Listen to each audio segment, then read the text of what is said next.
एकनाथ शिंदे यांचा लाडका मंत्री अडचणीत, ईव्हीएम घोटाळा न्यायालयात।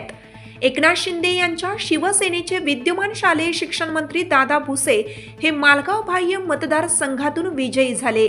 त्यांना 1,58,284 मते मिळाली। विधानसभा निवडणूक निकालाला आव्हान देण्याचा कालावधी 45 दिवसांचा असतो। हा कालावधी आज संपुष्टात आला। त्यामुळे राज्यभरातून उच्च न्यायालयात निकालांना आव्हान देणाऱ्या अनेक याचिका दाखल करण्यात आल्या आहेत।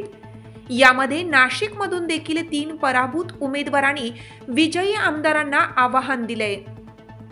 एकनाथ शिंदे यांच्या शिवसेनेचे विद्यमान शालेय शिक्षण मंत्री दादा भुसे हे मालगाव बाह्य मतदारसंघातून विजयी झाले।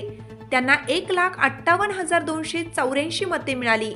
अपक्ष उमेदवार बंडूकाका बच्छाव यांना 51,678 मते मिळाली। मतदानातील हा फरक संशयास्पद आहे। मतदानाची आकडेवारी आणि मतमोजणी या दोन्ही बाबत संशय व्यक्त करणारी याचिका अपक्ष बच्छाव यांनी दाखल केली आहे। या याचिकेत त्यांनी शालेय शिक्षण मंत्री भुसे यांच्या निवडीबाबत 17 आक्षेप नोंदवलेत।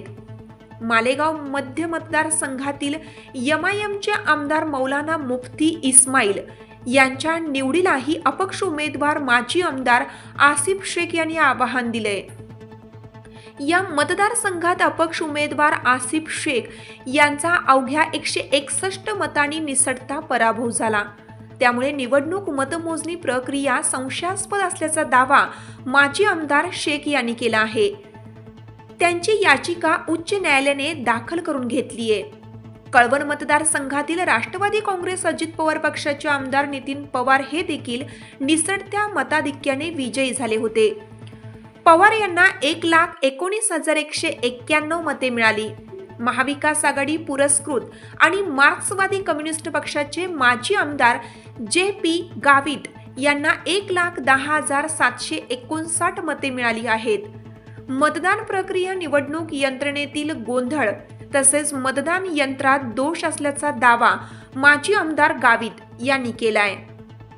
या संदर्भात जिल्हाधिकारी जलज शर्मा यांनी उच्च न्यायालयाने याचिका दाखल झाल्याची माहिती कळवली आहे। या तिन्ही मतदारसंघाच्या मतदान यंत्र सय्यद पिंपरी येथील शासकीय गोदामात सुरक्षित ठेवण्यात आली आहेत।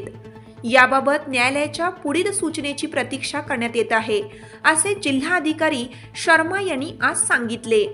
लोकमान्य न्यूजसाठी लक्ष्मीकांत शिंदे, नाशिक।